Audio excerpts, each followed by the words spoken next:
CJ Rajkumar ஒளிப்பதிவாளர். மிக சமீபத்தில் ஒரு நீண்ட வேலை தயாரிப்பில் இருந்த கேம் சேஞ்சர் திரைப்படமுடைய பாடல் காட்சி வந்து வெளியாச்சு. ஒரு டீசர் மாதிரி, அந்த பாடல் காட்சியில் ஒரு டீசர்னு சொல்லலாம். அந்த டீசரில் என்ன ஒரு முக்கியமான விஷயம்னா, ஒளிப்பதிவாளர் திரு அவர்கள் தேசிய விருது பெற்ற ஒளிப்பதிவாளர், மிக சிறந்த படைப்புகளை உருவாக்கியவர், ஒரு புதிய வகையான ஒரு ஒளிப்பதிவு முறையை கையாண்டிருக்கிறார்.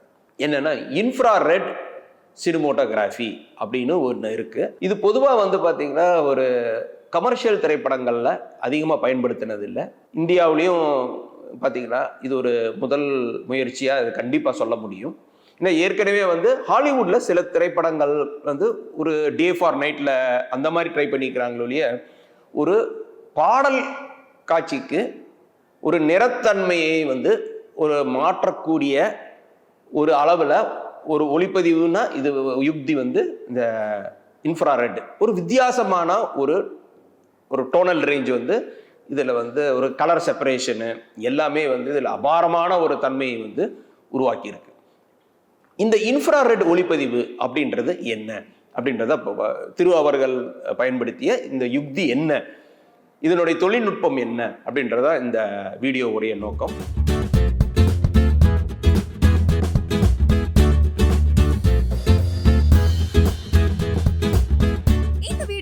உங்களுக்கு வழங்குபவர்கள் Paces Pay, secure digital payments with multiple features and great success rate.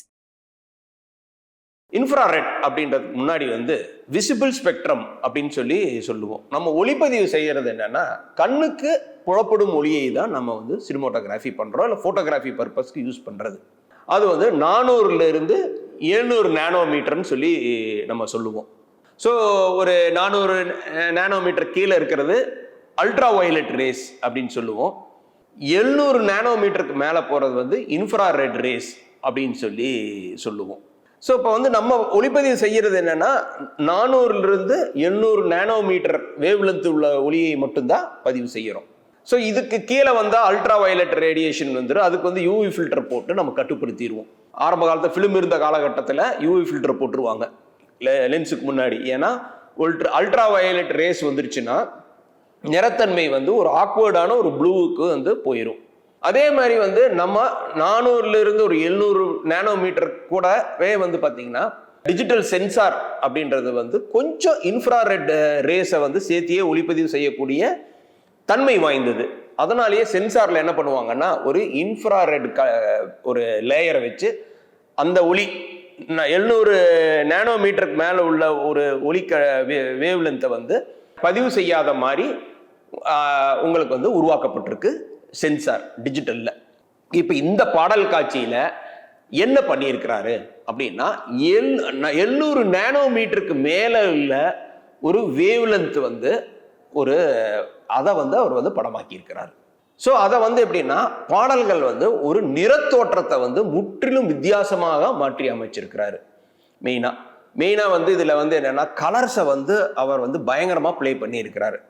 Ultra எப்படி ஒரு இன்ஃப்ராரெட் ரேஸ் மூலமாக இதை வந்து அவர் எப்படி செஞ்சாரு அப்படின்னு திரு அவர்களோட பேசும்போது அவர் என்ன பண்ணியிருக்கிறாருன்னா, இது வந்து ஏற்கனவே வந்து பல ஆண்டுகளுக்கு முன்னாடி எந்திரன் முதல் பாகம் வரும்போதே ஒரு பாடல் காட்சிக்கு வந்து இது பயன்படுத்தணும் அப்படின்ற ஒரு முடிவோட இதை பற்றிய முழு சயின்டிஃபிக் ரிசர்ச் பண்ணி இருக்கும் பொழுது அந்த படம் வந்து சில காரணங்களால் ஒளிப்பதிவு செய்ய முடியவில்லை அப்படின்னு சொல்லி அந்த திட்டத்தை வந்து தள்ளி வச்சிருக்கிறாரு. மீண்டும் வந்து 24 சூர்யா அவர்கள் நடித்த படத்துலையும் இதை ட்ரை பண்ணலாம் அப்படின்போது அதுக்குரிய கேமரா வந்து சில மாடிஃபிகேஷன் பண்ண வேண்டியது இருந்ததாலும் அந்த மாடிஃபிகேஷன் வந்த கேமரா வந்து கஸ்டம்ஸில் வந்து போலண்டில் ஷூட் பண்ணிட்டு இருக்கும்போது கொஞ்சம் டிலே ஆகி அந்த படத்துலையும் இந்த யுக்தியை பயன்படுத்த முடியல. அப்போ இந்த படம் கேம் சேஞ்சரில் வந்து ஒரு மெலடியான ஒரு சாங்குக்கு வந்து ஒரு விஷுவல் வைப்ரன்ஸ் வேணும் அப்படின்றதுக்காக திரும்பவும் வந்து இந்த யோசனை வந்து சங்கர் கிட்ட கூட இயக்குனர் சங்கர் அவர்கள் வந்து அதை வந்து ரொம்ப எக்ஸைட் ஆகி இதை செய்து பார்க்கலாம் அப்படின்னு சொல்லியிருக்கிறாரு. அதுக்காக அவர் என்ன பண்ணியிருக்கிறாரு அப்படின்னா, ஆரி அலெக்சா கேமரால பழைய மாடல் எல்எஃப்ல வந்த புதுசுல ஒரு சில ஆண்டுகளுக்கு முன்னாடி வந்த ஒரு கேமராவை தேர்ந்தெடுத்து அதில் ஐஆர் கட் லேயர் அப்படின்னு சென்சார்ல இருக்கிறத வந்து அவர் வந்து அதை வந்து அந்த லேயரை வந்து ரிமூவ் பண்ணியிருக்கிறாரு. அது ரிமூவ் பண்ணும்போது என்ன ஆகுதுன்னா சென்சிட்டிவ் ஆயிருது. இன்ஃப்ராரெட் ரேஸுக்கு வந்து இந்த கேமரா சென்சிட்டிவ் ஆயிருது. ஆனா முழு இன்ஃப்ராரெட் ரேஸ்ல வந்து போய் படமாக்குனா இருக்கிற 2-3 நிறங்களை தவிர வேற எந்த நிறமும் வராது.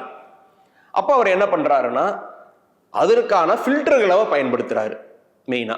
ஸோ ஒரிஜினல் நிறங்களும் கொஞ்சம் சஸ்டெயின் பண்ணி, சிலது வந்து பார்த்தீங்கன்னா 700 நானோமீட்டருக்கு மேலே வர்ற சில எஃபெக்டுகளையும் பாடல் காட்சிக்கு தகுந்த மாதிரி அவர் வந்து வெவ்வேறு கிரடேஷன்ஸில் வந்து பயன்படுத்தி இருக்கிறாரு. இதுதான் இந்த தொழில்நுட்பத்துக்கு பின்னாடி இருக்கிறது. ஸோ அப்போ என்ன ஆகுதுன்னா, இப்போ இந்த ஒரு க்ரீனு, ப்ளூ இது மாதிரியான விஷயம், இப்போ ஆக்சுவலாக கலர்ஸ்லேயே 3 சேனல் தான் வந்து இது வந்து ரொம்ப ஸ்ட்ராங்காக ஒர்க் ஆகும். உங்களுக்கு ரெட், ப்ளூ, க்ரீன் தான். அதுலேயும் வந்து பார்த்தீங்கன்னா ரெட், ப்ளூ தான் வந்து ரொம்ப ஸ்ட்ராங்காகும். க்ரீன் வந்து பயங்கரமாக அஃபெக்ட் ஆகும். ஒரு வித்தியாசமான ஒரு தோற்றத்தை வந்து உங்களுக்கு வந்து ஏற்படுத்தும். ஸோ அதனால் அவர் என்ன பண்ணியிருக்கிறாருன்னா, இதற்கு தகுந்த மாதிரி காஸ்டியூம்ஸு, இந்த மாதிரி ஒரு பாடல் எடுக்க போகிறோம் அப்படிங்கும்போது இதுக்கு சென்சிட்டிவான மெட்டீரியல், இதுக்கு சென்சிட்டிவான காஸ்டியூம்ஸை வந்து அவர் பயன்படுத்தி இருக்கிறார். ஸோ இந்த பாடல் காட்சி வந்து எப்படின்னா, அவர் வந்து வெளிநாடுகளில் படமாக்க போக அங்கேயும் வந்து பார்த்தீங்கன்னா இதுக்கு வந்து ஒரு பிரைட் சன்லைட்டு இருக்கணும் அப்படின்றது வந்து அவரோட பேசும்போது தெரியுது. இந்த பாடல் காட்சி எடுக்கும்போது ஒரு பிரைட்டான ஒரு சன்லைட் இருந்தால் தான் இதை வந்து இப்போ ஒரு மேகமூட்டத்தோடு இருந்துச்சுன்னா உங்களுக்கு அதனோட எஃபெக்ட் வந்து பெருசாக வராது. ஸோ இது வந்து எப்படின்னா பிளாக் அண்ட் ஒயிட்லேயும் செய்யறதும் உண்டு. இப்போ என்ன சொல்லுவாங்கன்னா, கருப்பு வெள்ளையிலேயே வந்து பார்த்தீங்கன்னா இன்ஃப்ராரெட் வச்சு ஃபோட்டோகிராஃபியில் பயன்படுத்துறது ஒரு பெரிய நுட்பம். அதுக்குன்னே ஒரு கம்யூனிட்டி இருக்குது உங்களுக்கு. அது என்ன ஆகுனா, உங்களுக்கு வந்து ஸ்கை வந்து பயங்கரமாக ஒரு டீப் ஆயிரும். ஃபோலியேஜஸ்ன்னு சொல்லுவோம். உங்களுக்கு வந்து லீவ்ஸ், அது வந்து பார்த்தீங்கன்னா ஒரு வெளிரி போன ஒரு தோற்றத்தை வந்து ஒரு புதுமையான தோற்றத்தை உருவாக்கும். ஸோ இந்த ஒரு பர்பஸே என்ன அப்படின்னா, நம்ம வழக்கமாக ஒளிப்பதிவு செய்கிற ஒரு ஒளி வேவ்லென்த், அந்த வேவ்லென்த்திலிருந்து மற்ற ஒரு இன்ஃப்ராரெட் வேவ்லென்த்தில் போய் எக்ஸ்ப்ளோர் பண்ணணும். ஆனால் அது அவ்வளோ சீக்கிரமாக எக்ஸ்ப்ளோர் பண்ண முடியாது. ஏன்னா கலர்ஸ் வந்து உங்களுக்கு வந்து ஒரு இன்ஃப்ராரெட் ஃபில்டர் இருந்துச்சுன்னா சென்சாரில் உங்களுக்கு வந்து அது சென்சிட்டிவ் ஆகாமல் பார்த்துக்கும். இப்போ அந்த லேயரை ரிமூவ் பண்ணிட்டு ஒரு பிரைட்டான சன்லைட்டில் அதே மாதிரி ஒரு ஃபில்டரும் போட்டுட்டா சில நிறங்களை வந்து நம்ம தக்க வைத்து கொண்டு இந்த 700 நானோமீட்டருக்குள்ள இருக்கிற சில கலர் ஸ்பெக்ட்ரமை வச்சுக்கிட்டு சில கலர் ஸ்பெக்ட்ரமில் வந்து ஐஆர் லேயர்ல இருந்து நம்ம வந்து யூஸ் பண்ணிக்கலாம். அது ஒரு அன்யூஷுவலான ஒரு தோற்றத்தை வந்து உருவாக்கும். இந்த யுக்தியை தான் கேம் சேஞ்சரில் வந்து திரு அவர்கள் வந்து பயன்படுத்தி இருக்கிறாரு. அந்த பாடல் காட்சி பார்க்கும்போதே உங்களுக்கு தெரியும், ரொம்ப ஒரு அன்யூஷுவலான ஒரு கலர் ஸ்பெக்ட்ரமை வந்து நம்ம ஒரு ஆடியன்ஸ்க்கு ஒரு விஷுவல் எக்ஸ்பீரியன்ஸை வந்து உருவாக்குறாரு. இந்த திரைப்படம் வெளியாகும் போது நிச்சயமாக இந்த பாடல் காட்சி ஒரு புதுமையான அனுபவத்தை ஏற்படுத்துவதோடு மட்டும் இல்லாமல் இன்ஃப்ராரெட் ஒளிப்பதிவு சார்ந்த தொழில்நுட்பங்கள் வந்து இனிமேல் தமிழ் சினிமாவில் பாடல் காட்சிகளோ சண்டை காட்சிகளுக்கோ இல்லை கதை சொல்கிற ஒரு யுக்தியாகவே மாறுன்றது என்னோட நம்பிக்கை. இன்ஃப்ராரெட் ஒளிப்பதிவு அப்படின்றது வந்து என்னென்னா 400லேருந்து 700 நானோமீட்டருக்கு அப்பால் இருக்கிற ஒரு வேவ் லென்த்தை வந்து ஒரு ஒளிப்பதிவாளர் வந்து போய் அதை வந்து கேப்சர் பண்ணுறது தான். அதுதான் வந்து இன்ஃப்ராரெட் சினிமோட்டோகிராஃபியோட தாக்கம். அதில் வந்து பார்த்தீங்கன்னா ஒரு அன்யூஷுவலான சில நிறத்தோற்றத்தை உருவாக்க முடியும். அது வந்து நீங்கள் கிரேடிங்லேயோ இல்லை மற்ற இதுலேயோ வந்து பார்த்தீங்கன்னா அச்சீவ் பண்ண முடியாது. மெயினாக இப்போ கிரேடிங்கில் போய் சில விஷயங்கள் செய்யலாம். மெயினாக இன்ஃப்ராரெட் தோற்றத்தை வந்து கிரேடிங்கில் உருவாக்குனா என்னென்னா செப்பரேஷனோ இல்லை அதனுடைய ஒரிஜினலில் இருக்கிற அந்த கலர் பிளேவோ டோனல் ரேஞ்சோ வந்து உருவாக்க முடியாது. அதை வந்து நீங்கள் இது படமாக்கும் போது தான் அது வந்து அந்த அந்த ஃபில்டர்ஸ் எல்லாம் யூஸ் பண்ணி பண்ணும்போது தான் அதனுடைய ஒரு எக்ஸ்ட்ரீம் லெவலில் இருக்கிற ஒரு எஃபெக்டை வந்து உணர முடியும். திரு அவர்களுக்கு பாராட்டுக்கள். இந்த வீடியோ உங்களுக்கு பிடிச்சிருந்தா லைக் பண்ணுங்க, ஷேர் பண்ணுங்க, கமெண்ட் பண்ணுங்க. மறக்காம OH சினிமா சேனலுக்கு சப்ஸ்கிரைப் பண்ணுங்க.